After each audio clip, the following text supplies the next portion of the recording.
தீநகர் இல்ல விஜயம், குடும்ப விஷயம். இவ்வாறு பலமுறை ஸ்ரீ ராமச்சந்திரர் மகா சுவாமிகளுடன் நேரில் சந்தித்து தனிமையில் அந்தரங்கமாக உரையாடியுள்ளார்.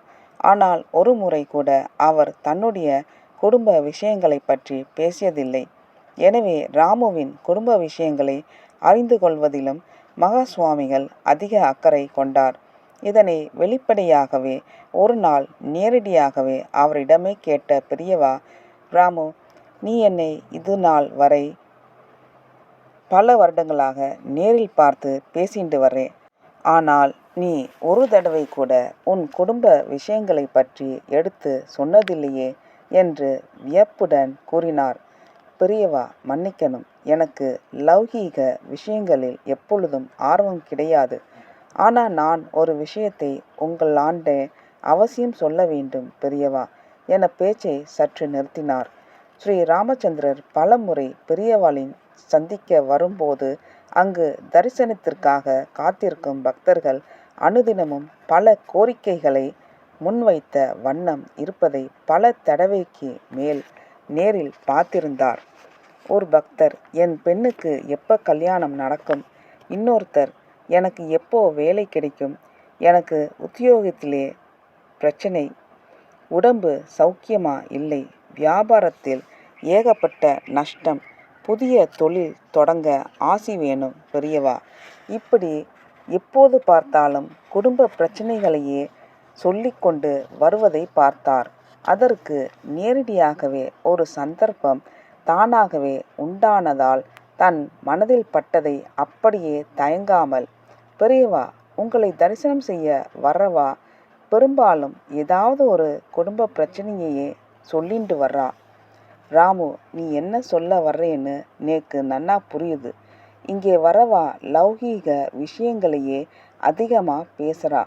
தெய்வத்தை பற்றி பேசுகிறவாளே இல்லை. இவா மத்தியிலேயே நீ ஒருத்தன்தான் வித்தியாசமானவன்.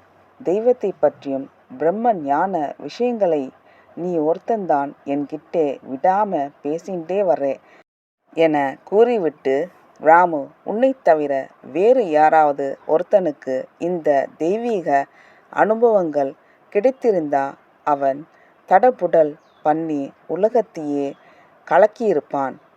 நீ ரொம்ப பெரிய சாஸ்திரங்களை படித்த பண்டிதனாக இல்லாவிட்டாலும் தன்னடக்கம் மிக்கவனாக இருக்கே என மனதில் பட்டதை அப்படியே கூறி வந்த பெரியவா சற்று குரலை தாழ்த்தி, நானும் உன்னை ஆரம்பத்திலிருந்தே ஆழமா பார்த்துண்டு வர்றேன். நீ கிரஸ்தாஸ்திர மத்தியிலே இருந்துண்டு தெய்வீக ஞானத்தை பற்றியே பேசிட்டு வர்றே. நீ உண்மையிலேயே யாருன்னு புரியலே. நீ ஒரு கந்தர்வனா, ரிஷியா, முனியா அல்லது தேவனா என்று தெரியலேப்பா. நீ க்ஷேமமாயிரு என கூறி தன் ஆசியை வழங்கினார் பெரியவா.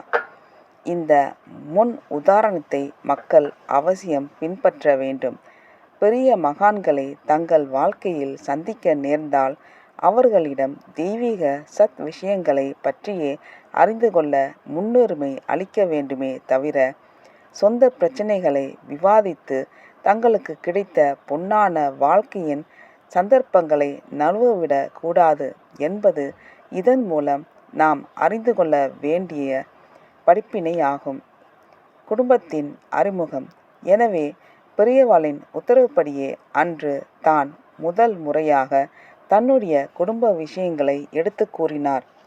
இது நாள் வரை தனி மனிதராக சந்தித்து வந்த அவர் ஒரு முறை சந்தர்ப்பம் கிடைத்தபோது தன்னுடைய மனைவியையும் மகனையும் உடன் அழைத்து சென்றார். 1955 ஸ்ரீ ராமச்சந்திரருக்கு வெகு நாள் கழித்து 8வது குழந்தையாக ஒரு ஆண் வாரிசு பிறந்தது. எனவே தன்னுடைய 2 வயது நிறைந்த கை குழந்தையையும் மனைவியையும் முதல் முறையாக பெரியவாளிடம் ஆசி பெறுவதற்காக நேரில் அழைத்து சென்றார். ராமுவின் குடும்பத்திற்கு ஆசிகளை வழங்கிய பெரியவாள், ராமு, உன்னோட குழந்தைக்கு சசி சந்திரசேகரன் என்று என்னுடைய பெயரை வைத்துவிடு என்று கூறினார். உத்தரவு பிரியவா என கூறி ஸ்ரீ ராமச்சந்திரரும் அவருடைய மனைவியும் தங்களுடைய நமஸ்காரத்தை தெரிவித்தார்கள். இந்த சந்தர்ப்பத்தில் யாரும் எதிர்பாராத சமயம் குழந்தை பிரியவாளை சென்று தொட்டுவிடவே அருகில் இருந்த அனைவரும் பதைபதைத்து செய்வதறியாது திகைத்து நின்றார்கள். பெரியவாள் ஒரு கணம் யோசித்து, ராமு, நீ விருப்பப்பட்டால் இந்த குழந்தையை நீ ஸ்ரீ மடத்துக்கு கொடுத்துவிடு. அவனுடைய அம்சங்களை பார்த்தால் சந்நியாசி யோக ஜாதகமாகவே இருக்கிறது என்று கூறினார். ஸ்ரீ ராமச்சந்திரரும் தன்னுடைய முதல் ஆண்மகன் கணேசனின் மறைவிற்கு பின் பிறந்த பிள்ளை ஆதலால் அக்குழந்தையை மிகவும் அன்புடன் வளர்த்து வந்தார். நடப்பது அனைத்தும் இறைவன் சித்தம் என்று அமைதியாக இருந்தார். ஆனால் என்ன காரணமோ மேற்கொண்டு எந்தவிதமான ஒரு திடமான உத்தரவு பெரியவாளிடமிருந்து வராததால் அப்பொழுது எந்த முடிவையையும் தீர்மானமாக அவரால் எடுக்க முடியவில்லை. ஆகாய தத்துவம். ஒருமுறை தன் கனவில் தோன்றிய ஸ்ரீ மகா சுவாமிகளிடம் விரைவில் தான் அம்பத்தூரில் இருந்து தீநகர் பகுதிக்கு குடியேறப் போவதாகவும் அங்கு சொந்தமாக நிலம் ஒன்று வாங்கி அதில் சொந்த வீடு கட்டி கொண்டு வசிக்கப் போவதாகவும் தன்னுடைய வருங்கால திட்டத்தை எடுத்து கூறினார். ஆனால் அதற்கு மகா சுவாமிகள் நேரடியாக எந்த பதிலும் கூறாமல் வினோதமாக, நீ விரைவில் ஆகாய தத்துவத்தை வெற்றி கொள்ள போகின்றாய் என்று மகா சுவாமிகள் அளித்த பதில் அவருக்கு திகைப்பையே அளித்தது. லௌகீக விஷயமாக பேசினால் பதில் ஆன்மீக விஷயமாக வருகிறதே என்று வியந்தார். பஞ்சபூதங்களில் ஆகாய தத்துவம் என்பது சொல்ல ஒண்ணாத பல பெருமைகளை உடையது. சிதம்பர ஸ்ரீ நடராஜ பெருமானின் ஆட்சிக்குட்பட்டது ஆகாய தத்துவம் ஆகும். ஓங்காரத்தில் உதித்த ஐம்பூதங்களையும் அடக்கி வைக்கும் அற்புத சக்தி படைத்தது ஆகாயமே ஆகும். சிருஷ்டி தத்துவத்தில் எல்லாவற்றையும் தனித்தனியாக பிரித்து வைப்பது ஆகாயத்தின் வேலையே ஆகும். பஞ்சபூதங்கள் தனித்தனியே பிரிந்தால் பிரம்ம சிருஷ்டியின் தொடக்கம். அதுபோல் பஞ்சபூதங்கள் ஒன்று கூடினால் அதுவே சகலத்தையும் ஒரு முடிவுக்கு கொண்டு வரும் மகா பிரளய காலமாகும். எனவே பஞ்சபூதங்களை தனித்தனியாக பிரிப்பதும் பின் அதனை ஒன்று சேர்த்து வைப்பதும் ஆகாய தத்துவத்தின் வேலையே ஆகும். ஆகாயத்தின் திறவுகோலே ஏனைய பூதங்களை அடக்கும் வழிகளாகும். சித்தர்களின் வழிமுறையில் காயசித்தி என்ற ஒப்பற்ற சித்தியை அடைந்தால்தான் கட்டுக்கு அடங்காத ஆகாய தத்துவத்தை கட்டுப்படுத்த முடியும்.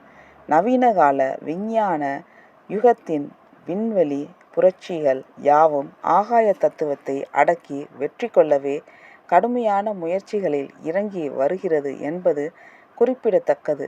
விண்வெளி வீரர்களின் சாகச விண்வெளி பயணங்கள் மூலமாக காலம், இடம் என்ற ஆகாய தத்துவத்தின் கோட்பாடுகளை தாண்ட பார்க்கிறார்கள். காலம்தான் இதற்கு பதில் சொல்ல வேண்டும்.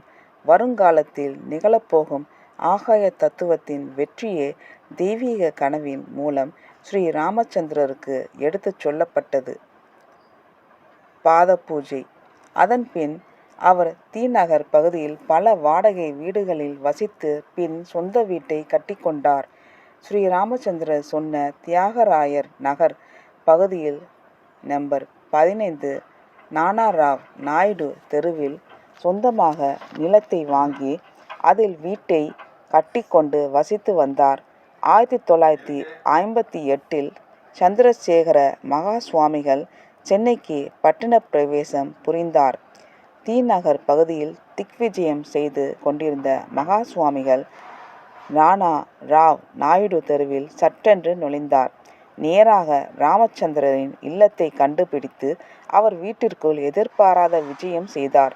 இதனை சற்றும் எதிர்பாராத ஸ்ரீ ராமச்சந்திரரும் அவருடைய மனைவியும் வியப்பில் அப்படியே உறைந்து போனார்கள். உடனடியாக பாத பூஜைக்கு துரிதமாக ஏற்பாடுகளை அவருடைய மனைவி செய்து முடித்தார். தன்னுடைய பிரியமான ராமுவின் புதிய இல்லத்திற்கு தன் ஆசிகளை வழங்கிவிட்டு சென்றார். நன்றி, வணக்கம்.